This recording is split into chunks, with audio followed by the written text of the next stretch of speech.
All right, we're here live at Invest Fest Europe edition, and we're here at the Royal Albert Hall in London, and I met my brother Julian, and he's been watching the channel, and he came up to me, he said, man, you're the guy who's been talking about everything in Ghana, but he's doing some big things here in the UK. You're actually Ghanaian. Yes.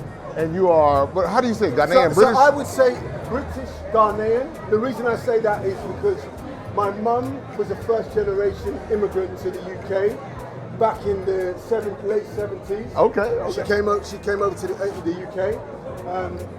I was born here, but Ghana is in my heart. So what's your ethnic group in Ghana? Fanti, Ga, and Akan. Oh, you everything, or just well, not everything, because you got that way. Yeah, so basically on my mother's side, my maternal side, okay, is Fanti and Ga. So my grandfather was originally from Elmina. Okay, yeah. And then my grandma is from Labadi. So they're the hardcore Ga people. Got it. Yeah, and then my father's side are from Aquapim. Okay, Aquapim, the other side of Abri. Yeah. So they are from Akan. So now you brought your son here. To the event tonight. Yes. I brought 2 of my 4 to the event tonight. Why was it so important for you to bring your son to something like this? Right, so basically the Earn Your Leisure, what they do about financial literacy, what they're doing around investing and wealth, and the knowledge and education that they're sharing is just incredible. You know, we didn't have that when we were growing up. All we had was the rappers back then. That's right. Yeah? So they look good. Right. Talking about how they make their money. Then we found out they were broke later. Yeah. But then right now, these guys are really giving people the building blocks. Yes. So it's important for me to have my son see what's going on. You know, we came in here, the house is full tonight. Yeah. You've seen that, a full house of people on, you know, a Monday coming to learn about financial literacy and wealth. So very important for the next generation to see that. And that's, okay, being here in the UK, because it sounds like we have a lot of the similar challenges. In the US, financial literacy is not at the top of the conversation, or has not been. Now it's starting to become more of the conversation in the US, but but just listening to the philosophies here in the UK, you're starting to hear it, and then you're starting to hear it in Ghana. Right. Because even we just heard a piece where the lady was talking about the importance of investing in Ghana. You made some moves in Ghana, in the Abri. I like the way you just said about make some moves. Yeah. Because I've got a channel coming soon called Making Moves Ghana. Ghana. There it is. And he said Making Moves. So Making Moves Ghana is what you want to be looking at. It's coming soon, yeah. Well, what is the purpose of the channel going to be? The purpose of the channel is going to be a combination of the game changers in Ghana. So that's everyone from real estate to agri-tech to social enterprise in Ghana. And then also British Ghanaians or diaspora people who are doing things in the UK. So again, to showcase what our Ghanaian community is doing in the UK. So we'll be featuring people like King of Trainers, Afro Pop Socks. I've got someone as well. I got my Chale socks on. From Ghana. Chale. I got my Chale socks on, y'all. I've got some Afro Pop socks. You got Afro Pop socks on. Chale socks. So we're just showcasing, you know, what we're doing in our community to inspire, and, you know, just like you can see tonight, it gives people a bigger vision of what the possibilities are within our community. Wow. I mean, you know, I talk about bridging the gap and in the African diaspora. And being able to have these conversations. And a lot of times people don't realize that in the UK, there's a huge African population here, in particular Ghanaian population. London is my second most viewed audience after Accra, Ghana. Right. So what that tells me is that there must be a lot of Ghanaians right here in London. We need to get you out here. So another thing, this guy's just stepped in. He was at my event. We have this event called GH. Look, this is like perfect timing. He just rolled up. He doesn't even know what's going on. So we have an event. Oh yeah. I may have met you. I'm pretty sure I met you. Okay. But we have an event called Ghanaian Londoners Network. He happened to step in just now where he's seen us, and he was at my event or our event on Thursday, just gone. Okay. So it would be amazing to collaborate with you. Well, what I want to do is I want to connect with the African community, especially Ghanaian community, because Ghana has showed me so much love over the past several years, and I want to make sure that we continue to have this conversation and show people all of the different ways that just with African culture, in particular in West African culture, is influencing this part of the world. Yes, and what I'd add to that is it's the diaspora, because I have got so many, West Indian friends, Jamaican friends, people that I've met in Ghana who've come from the West Indies or Grenada or countries like that, who have set up businesses and they're excited about the opportunity that Ghana presents. So when you look at the UK, someone said it's like Wakanda.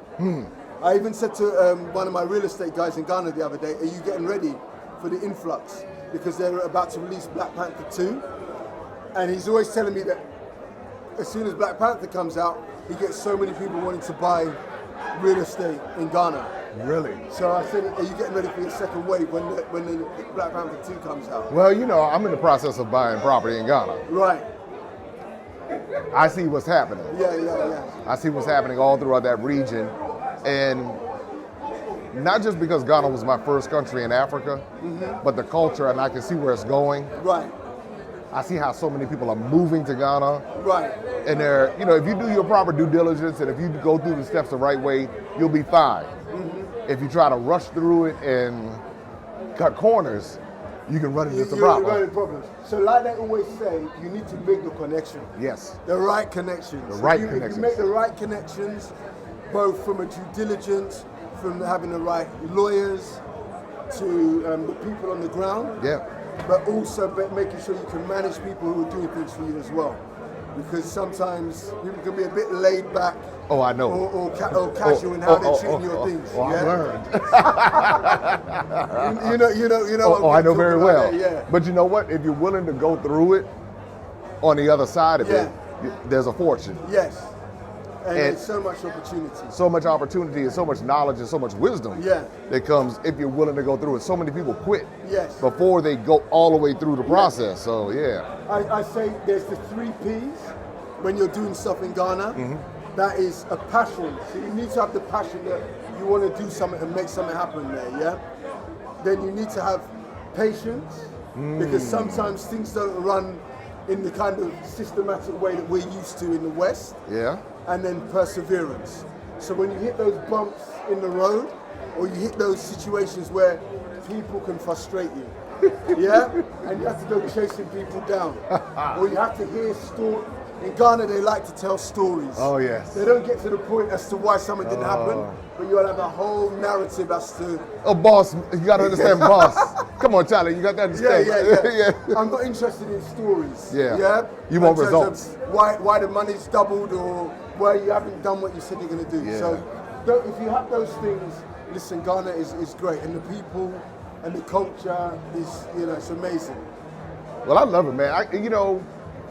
I can't wait for your channel when it opens up. When is it going to be debuting?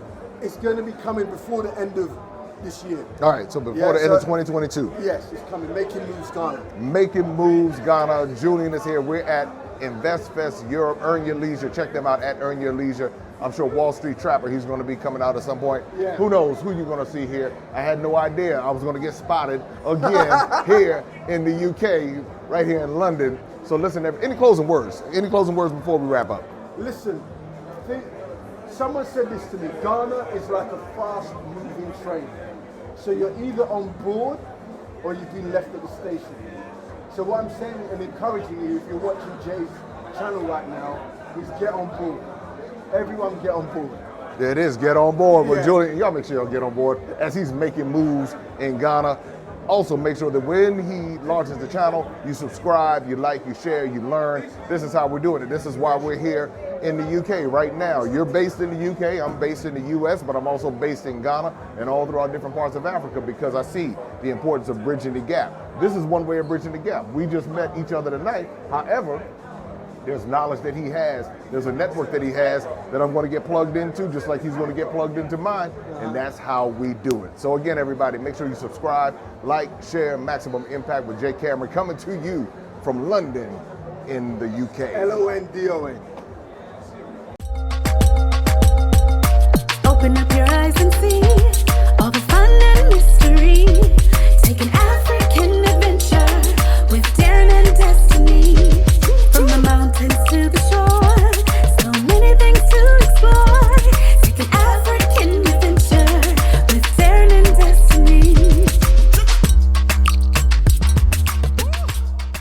The Adventures of Darren and Destiny. And Darren and Destiny are twin brother and sister, and you go on their adventures throughout the African diaspora, meaning so African diaspora destinations, primarily focused in Africa, but we go to South America, we're going to go to the Caribbean. Their first book is going to take you to Ghana, and then we're going to go on a safari, and from there we're going to go to Ethiopia, and then we go to Salvador, Brazil.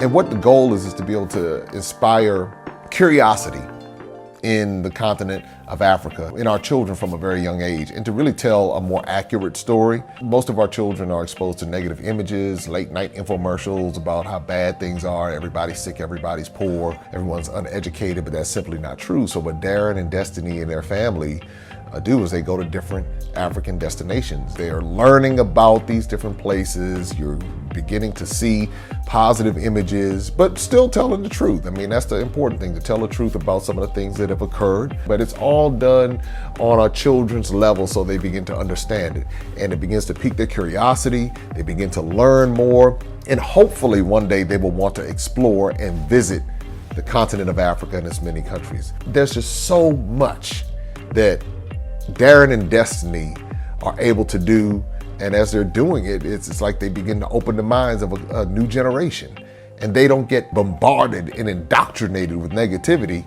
They're actually able to see positivity and inspiring images and messages about the African diaspora, as well as those who are still indigenous to the continent of Africa, and they begin to learn more and just see things differently. So I'm excited about introducing The Adventures of Darren and Destiny.